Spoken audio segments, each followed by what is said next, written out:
Danes bomo zapeljali dva zelo različna avtomobila, ki sta hkrati lahko tudi družinska. Ne samo lahko prav družinska sta, zato bomo v enega izmed njih postavili 3 v vrsto. Govorimo o otroških sedežih. No, zapeljali pa bomo tudi šminkerskega priključnega hibrida DS4 in spoznali Škodo Enyaq Coupe in Emila Freja.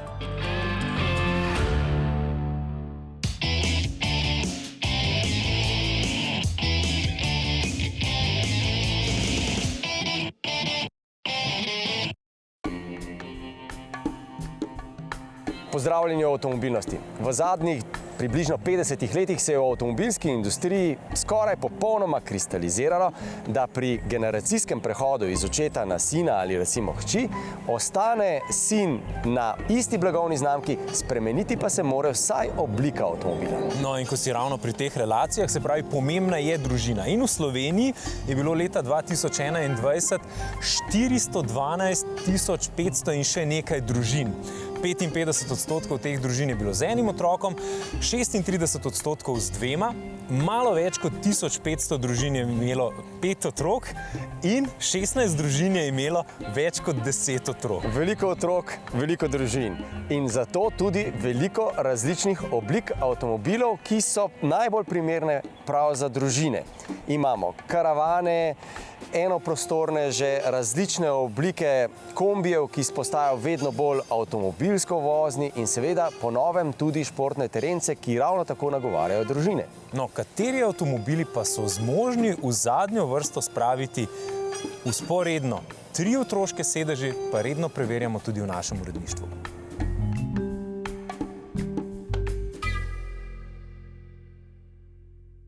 Ja, strinjamo se z vami. Če je pri Mercedes-Benzu glavna prednost ugodna cena, potem gre res za nek narobe svet. Ampak še bolj čudno pri vsem tem pa je to, da ni Mercedes tisti, ki dela narobe, da je v resnici naroben pravzaprav kar svet. Namreč ta naš avtomobilski svet se je tako zelo spremenil, da danes praktično nimamo več tistih klasičnih družinskih avtomobilov, vsaj takšnih, ki bi bili dosegljivi poprečno visokim družinskim dohodkom. Nimamo več tistih klasičnih enoprostorcev, ki bi recimo zagotovili tudi mobilnost družinam s 3 majhnimi otroki. Citana ne boste našli v ponudbi Mercedes-Benzovih osebnih vozil, našli ga boste med Mercedesovimi dostavniki. In to se čuti. Ampak v tem je pravzaprav tudi smisel Citana. Namreč Citan kljubuje trendom in to ne samo s ceno, pa ne samo s tem ugajanjem družinam, ampak tudi z možnostjo dizelskega motorja. Ta stane do evra enako kot pa močnejši bencinski motor v ponudbi, ampak njegova glavna prednost je pa seveda to, ker imajo družine rade. Spravi dolga potovanja in pa vikend izlete. Namreč ob porabi slabih 6 litrov je seveda s tem avtomobilom moč potovati bistveno dlje kot pa recimo z električno konkurenco. Vsaj 2-krat, če ne celo 3-krat dlje. In čeprav je vožnja dostavniška, pa je vendarle tudi močno mercedesovska. Namreč tu dobite Mercedesov volan, dobite klasično Mercedesova stikala, predvsem pa dobite mercedesovsko čvrstost in pa Mercedesovo vozno natančnost. Tu ni tistega francoskega guncenja, tu dobite nemško udobje. Ampak še enkrat, pri tem avtomobilu res ne rabimo pretirano izgubljati besed z primerjanjem z direktno konkurenco, ker je te direktne konkurence zares malo. Konkurenca so namreč kar vsi drugi avtomobili na trgu.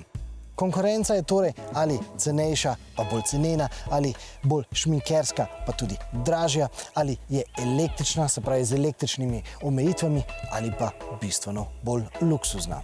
Pri Renaultu imajo torej kar prav, ko ocenjujejo, da verjetno prav veliko Slovencev ta avtomobil ne bo navdušil. Ampak tiste družine, ki jim pa ta avtomobil ustreza, no tiste družine pa verjetno zdaj skačajo do stropa od veselja. In ja, strinjamo se, narobe svet je, da jim je to cenovno dostopno mobilnost ponudil prav Mercedes-Benz. Zdaj, ko imamo končno spet en avto, v katerega lahko spravimo 3 otroške sedeže v štric, no zdaj nam falijo ustrezni otroški sedeži. Namreč ni vseeno, kakšne sedeže spravimo v ta avtomobil. Namreč aktualni sedeži so se namreč močno razširili. Ugotovili so, da je pri bočnih trkih v bistvu največja smrtnost otrok, zato ker so pač mišice vratu preslabo razvite in zato se zdaj večina avtosedežev dela tako, da pač upoštevajo tudi bočno zaščito. Z letom 2013 so začeli uvajati iSize klasifikacijo. iSize klasifikacija je R129, prej smo imeli samo R44, ki ni vključevala stranskega trka. Niso upoštevali stranskega trka? Ne, samo sprednji pa od zadaj. Ok, podatek, ki ga nisem vedel. Zdaj pa primer te bočne zaščite. Eni se sprožijo ob tem, ko pripnemo otroka v sedež, eni se sprožijo, ko lupinco damo na Isofix bazo, je bočna zaščita na Isofix bazi, eni so odstranljivi, se pač dajo na tisto stran, na kateri pač strani so vrata, so pa pač vzglavja vedno bolj obložena, vedno bolj pokrita. Zelo veliko se uporablja tudi EPP pena, to je pena, ki se uporablja za izdelovanje motorističnih čelad, lahka je, dobro absorbira trke, pa hitro se vrne nazaj v svojo prvotno obliko. Ampak pri čeladah potem enkrat, ko prevzamejo energijo trka, potem tiste čelade niso več uporabne. Isto je tudi za avtosedeži. Otrok sam pa ne more z miganjem glave poškodovati tole peno. Ne! Okay. To bi Bilo pa že problem, ne? Zelo zanimiv otrok. V dobi pred iSize sedeži smo starši otroke prestavili v večji sedež že pri okoli 1 letu. To je tudi pomenilo, da se je otrok že po 1 letu začel voziti s pogledom na cesto, torej naprej. No, preizkusni trki so nas pripeljali do novih spoznanj. Mi absolutno priporočamo vožnjo čim dlje v vzvratni smeri, se pravi pač do 4. leta. Je to pač sedeži za vzvratno vožnjo so do 105 cm, to je približno do 4. leta. To je pač tudi ena od stvari, ki jo iSize klasifikacija tudi poudarja, da več ne gledamo po kilaži, ampak po centimetrih. Je pa preverjeno, da do 4. leta se da zdržati vzvratno vožnjo. Zakaj lahko rečemo, da je iSize bolj varen sistem v primerjavi s tem, kar smo prej poznali? Največji problem je nepravilno pripenjanje avtosedeža. To recimo z iSizom tudi fajn zmanjšamo, zato ker iSize vedno zahteva tudi Isofix konektorje v avtu. Ko je sedež pravilno pripet, Imamo zeleno. Se pokaže zelena. Tako, tudi z uporabo Isofixa do 95% zmanjšamo možnost nepravilnega pripenjanja otroka. In seveda si racionalni starši želimo, da bi lahko z enim sedežem otroke peljali čim več let. Toda priporočilo, da otroka vozimo vzvratno do 4. leta, vseeno ne pomeni, da bomo 4 leta uporabljali lupinico. Načeloma se ta lahko uporablja že od rojstva, tega sicer ne priporočamo, a ne pač od rojstva naprej. Iz porodnišnice nas brez lupince itak ne bojo spustili. Nas bojo pa s tem sedežem? Ne. Ne? Z lupinco je treba priti otroka v porodnišnico iskati in ga tudi iz nje odnesti. Ker je to primeren sedež za novorojenčka. To se spomnim, ampak... S tem iti v porodnišnico, to je kar težka zadeva. Jaz ne bi šla. Ampak sej verjetno se ga da iztakniti, ne? Ne. Ne? Pač recimo posebnost tega sedeža konkretno je ta vrtljivost. Zato, ker otroka v avto dajati, pač jaz sem sicer že malo večja, ampak se spomnim, koliko zoprna je to zadeva. Tako da je ful fino, ker se ga lahko na stran obrne, se da otroka noter, se ga pripne in se ga potem obrne v pravilno pozicijo. Ok, ampak iz stališča varnosti je varno dati novorojenčka noter v ta sedež? Ja, je. Značilnosti modernih otroških sedežev smo obdelili. Zdaj moramo 3 moderne, torej bočno bolj varne sedeže namestiti v avto. V enega redkih avtov za velike družine, ki jih z običajno debelo slovensko denarnico sploh lahko še kupimo. V praksi, kakšne so najboljše kombinacije? Neka čist logična razporeditev, pač ta recimo ni najbolj optimalna. Zakaj ne? Zato, ker dojenčka sigurno ne boš imel v sredini, ker ni dostopa do njega in tako naprej. Tako da ponavadi je najstarejši otrok na sredini, zato ker tudi lahko sam noter spleza. Potem pa se lahko druga 2 otroka da vsakega iz ene strani. Recimo pri tem je fino, kaj je vrtljiv, lahko otroka lepo damo noter, pri drugem je pa pač lupinca, pa se ga pač potem tudi sam prpne. Te prav najstarejši na sredini, ta mlajše 2 pri strani. Mi imamo pa oba avta na dizel. Na dizel, oba 2? A zato, ker ti fajn spiš v dizlu? Ja. Ja? Kaj pa dela dizel? Kako se sliši dizel? Bolj motorno.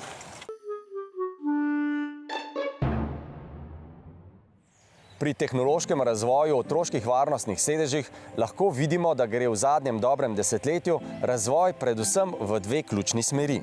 Prva je tista klasična, v kateri se proizvajalci z pomočjo novih tehnologij in predvsem novih materialov ukvarjajo s tem, kako narediti lupino še bolj varno. Naloga nikakor ni lahka. Ob trku nastanejo velike sile, otroško telo pa je krhko, še posebej razmerje teže glave in moč vratu. Pri tem, kako velike sile ob trku razpršiti na otroški varnostni sedež in ne na otrokovo telo, se na primer zgledujejo tudi po naravi in po živalih, po satovju žuželk na primer. Drug del razvoja pa gre, kot ste lahko videli v prispevku, v čim bolj poenostavljeno rabo otroškega sedeža. Ta del je namenjen staršem in to nikakor ne po naključju in ne samo zato, da bi bila uporaba ali nameščanje sedežev samo lažje. Že dolgo je namreč jasno, da je nakup varnega sedeža šele prvi korak na poti tega, kako varno vozimo svojega otroka. Na drugem koraku marsikateremu staršu spodleti. In v tem delu, če govorimo nekoliko času in politiki primerno, se moramo nehati spraševati, kaj lahko naredi tehnologija in industrija otroških sedežev za varnost naših otrok, ampak kaj lahko in moramo narediti starši. Ker tukaj pride do dveh pomanjkljivosti, ki jih opažamo že vrsto let tudi v Sloveniji. Najprej, sedež je treba pravilno namestiti v avto in ga predvsem čvrsto pripeti. In drugi del, v katerem je še zelo veliko rezerve za varen prevoz otrok, otroci morajo biti v sedežu vselej pripeti in to dovolj močno.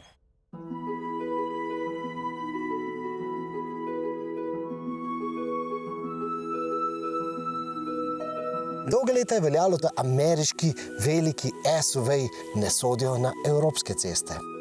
Ampak zdaj smo namreč na prelomni točki. Po novem imamo namreč tudi v Evropi na voljo ameriškega velikega SUV-ja, družinskega, 7-sedežnega, tudi prestižnega, predvsem pa hibridnega potovalnika Highlanderja. Avto torej za družine, ki se razživijo šele čez vikend in so družabne. Rade zapolnijo vse sedeže, tudi tista dva v zadku, zložljiva. No to vsekakor nista samo zasilna sedeža. V našem primeru sta bila to v bistvu najbolj zabavna sedeža. Otroci so se prav grebli, kdo bo tukaj zadaj sedel in nemalokrat se je zgodilo, da je bil prazen kateri od teh treh sedežev v drugi vrsti, ta dva pa sta bila zasedena. Otroci so torej dvignili palce gor. Kaj pa to pomeni za odrasle potnike? Lahko sklepate, če vam povem, da sem visok 175 cm. Ko smo imeli vseh zadnjih 5 sedežev zasedenih z otroki, takrat pa nismo gledali nazaj skozi to optično zratno ogledalo, ampak skozi oči kamere. Ene od 2 kamer na zadku. Avto res še ni nadomestilo za tiste enoprostorce, ki omogočajo namestitev 3 otroških sedežev štric in na potovanjih bo prtljažnika dovolj samo 5. A saj je jasno, Highlander je avto za prevoz na popoldanske treninge košarke. Če boste torej tega Highlanderja vozili tako, kot ga vozijo kalifornijske mamice, recimo po filmsko-idiličnih predmestjih, no potem lahko računate, da bo ta Highlander kar 60 ali celo 70% električen. A tudi, če boste z desno stopalko manj prizanesljivi, lahko vseeno računate s porabo okoli 7 litrov. In to je vrhunski podatek. To je podatek, ki je pravzaprav Highlanderja pripeljal v Evropo.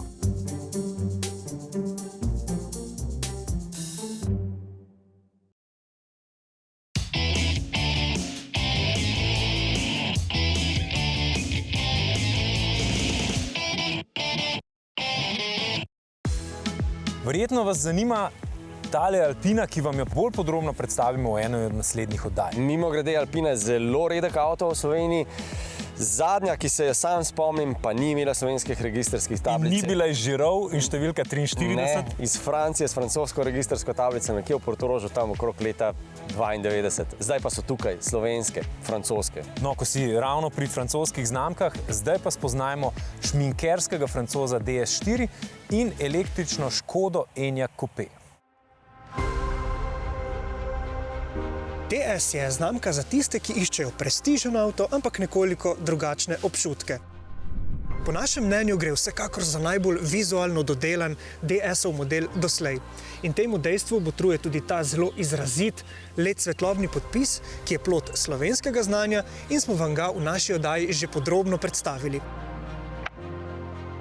Zanimivo je, kako so pri DS-u uspeli v oblikovanje integrirati tudi elemente, ki služijo goli funkcionalnosti. V notranjosti so dejansko kar 4 zasloni. Poleg osrednjega se drugi in tretji nahajata pred voznikom. Najprej je tu projekcijski zaslon, pod njim pa je še en običajen zaslon. Ta sicer ne ponuja nič zelo posebnega, no vsaj dokler avto ni opremljen s funkcijo nočnega vida. In za nameček je v mehke materiale odeta tudi sredinska konzola skupaj s pokrovi odlagalnih mest, ki jih je za vsakdanjo rabo povsem dovolj. Če vam je všeč bolj utesnjen vozniški položaj, potem se boste v tem avtomobilu odlično počutili. No, po drugi strani pa pomeni tudi, da se boste v tem avtomobilu najbolje počutila dva. To ugotovitev podkrepi tudi sedenje na zadnji klopi, ki je sicer udobno, a višje rasle osebe bodo občutile kar nekaj prostorske stiske. Poglejmo še prtljažnik. Pri bencinski različici imamo za 430 litrov uporabne prostornine. Ampak v našem testnem avtomobilu je imamo nekoliko manj, točneje za 40 litrov manj. To gre na račun baterije priključnega hibrida, ki se nahaja na dnu prtljažnika. Ampak priključni hibrid seveda prinaša možnost vožnje le na električno energijo. Po zaslugi baterije s kapaciteto 12,4 kWh lahko na elektriko prevozimo med 30 in 50 km, številka pa je seveda odvisna od zunanjih temperatur in hitrosti vožnje. Kaj pa vozne lastnosti? Ključno jih zaznamuje aktivno vzmetenje, ki prilagaja delovanje s pomočjo kamere na vetrobranskem steklu. Ta kamera skenira oziroma išče neravnine na cestišču pred nami. Pametni prediktivni tempomat bo še potreboval nekaj razvoja, da se bo spoprijateljil s slovenskimi cestami. V našem testnem avtomobilu pa smo pogrešali tudi kapacitiven volan. DS4 res ponuja nekoliko drugačen občutek od nemške konkurence in mi trdimo, da bo ta občutek marsikomu precej všeč. Ta, za zdaj še nenavaden avto na slovenskih cestah, si po našem mnenju preprosto zasluži več pozornosti avtomobilske javnosti.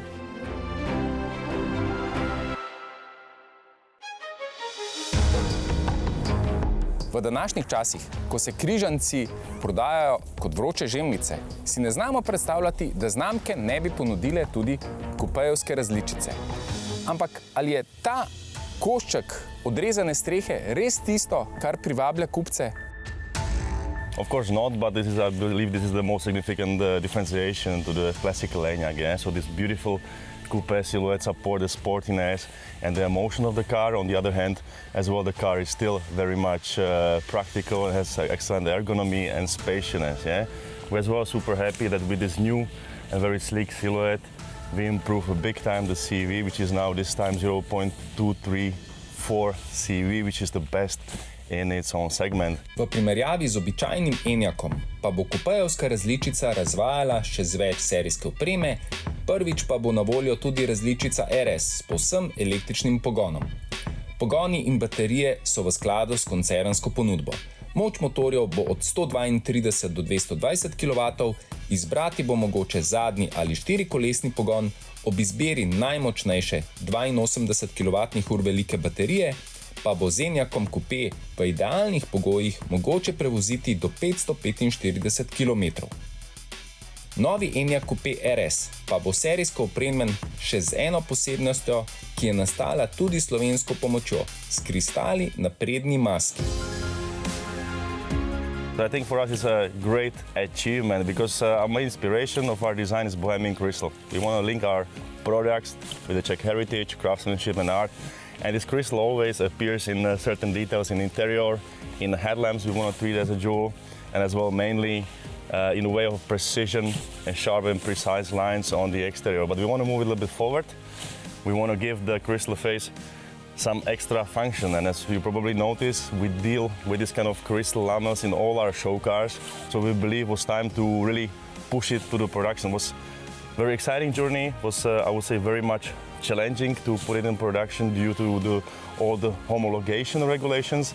But we believe with the kind of hard work and cooperation with our light team and as well with Hella from Slovenia, we achieve it, and we are so proud that we can put it in the production. We are basically the first car in the world who can have or who has this kind of crystal face, and we believe this will give the car very authentic and strong appearance and a nice design signature.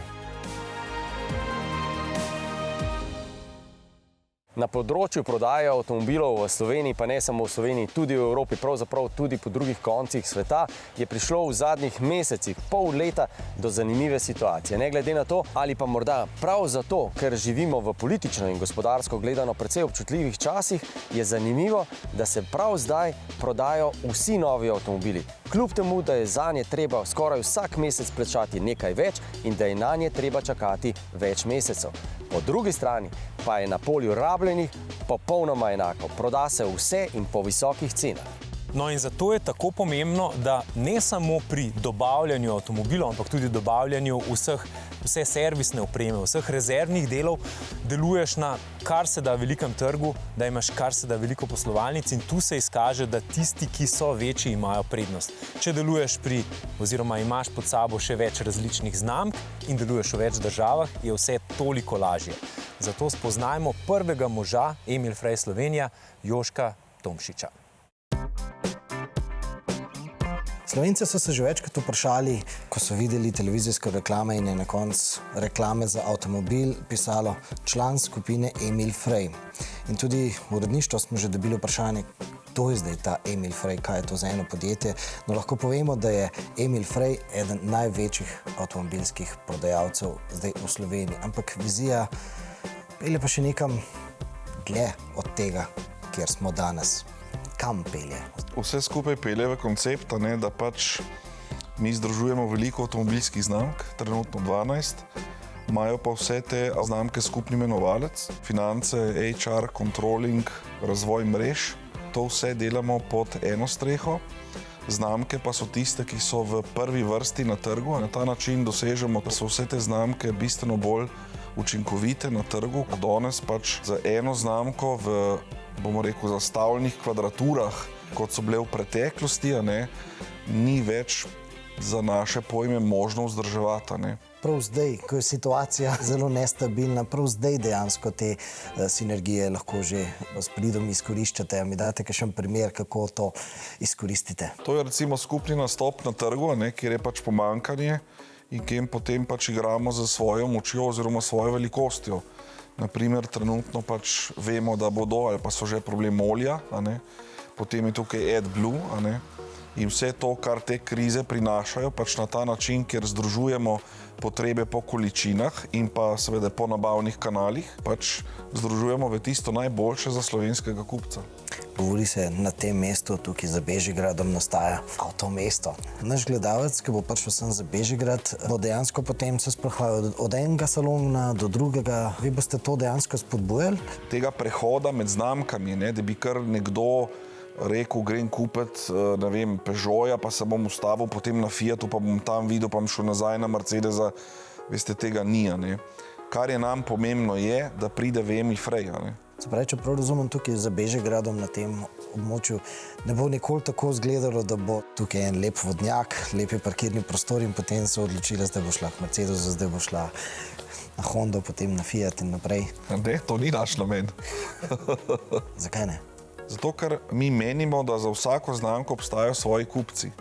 Zakaj pa je potem potrebno toliko poudarjati v bistvu Emil Frey, recimo v avtomobilskih reklamah za posamezni model, za znamko? To je pa zato, ker smo pač novi na trgu, ker nas noben ni poznal. Mi smo pač to kampanjo naredili, da smo postavili svoje mesto na trgu, da vemo, kdo komu pripada in da vemo, za kakšno prisotnost na trgu gre. Ni pa naš namen postavljati ime Emil Frey v prvo vrsto, sploh ne. Emil Frey, kdo je? Kje se je vse skupaj začelo? To je bilo majhno družinsko podjetje v Švici. Začelo se je skoraj pred 100 leti z majhno kolesarsko delavnico. Potem seveda razvoj posla z več znamkami na področju Švice. Zelo kreativen gospod. Ta ekspanzija samo v Švici je bila enormna, ampak večji del te ekspanzije pa zdaj pripada nasledniku, to je pa gospod Walter Frey. In on je pa ta človek, ki je to pripeljal pa izven meja Švice. In tudi začel tržiti veliko znamk različnih po različnih evropskih državah. Zadnja večja je kar velika skupina v Franciji. Je pa zelo se osredotočil tudi na posel v državah, ki niso bile mogoče toliko zanimive takratnim velikim trgovcem. Kje pa se je videla kreativa Emil Freja? Kreativa Emil Freja se je predvsem videla v tem, kako je on zastavil svoje poslovanje, ne samo v maloprodaji, ampak tudi v veleprodaji. To razmišljanje, da je koncesionar naš prvi kupec, to ni glih, bom rekel, navada ali pa moto vseh proizvajalcev. Mi pa vemo, da sami ne moramo tega narediti. Je to nemogoče in si tudi ne želimo. Recimo tudi v Sloveniji, se spomnite, Mercedes je bil zasnovan tako, da je pač uvozništvo pokrivalo skoraj vse lokacije, govoriva o prodaji vozila. Že danes ni tako in ta strategijo peljemo naprej, ker si želimo še nekaj mest narediti takih, da ne bomo sami kot skupina Emil Frey ali pa naše podjetje pokrival celo Slovenijo. To ni naš princip in tega ne želimo in zato smo tudi v Kopru, konkretno v Mercedesu, ustanovili to prvo novo družbo, ki je zunanji privatni investitor v mreži Mercedes-Benz prodaje novih pa lahkih gospodarskih vozil. Se pravi, na nek način pustite tudi drugim živeti. Zelo radi. Torej, hvala. Hvala vam. Po pogovoru z nekaterimi večjimi uvozniki avtomobilov v Sloveniji smo dobili občutek, da se v Sloveniji kupci danes za nakup avtomobila odločajo zato, ker jih skrbi, da bo vrednost njihovega denarja naloženega na bankah čez nekaj časa še nižja. No, skrbi ali brez, z inflacijo ali brez, mi bomo z vami spet naslednji četrtek. Za daljše teste in poglobljene tematike pa skočite na naš YouTube kanal.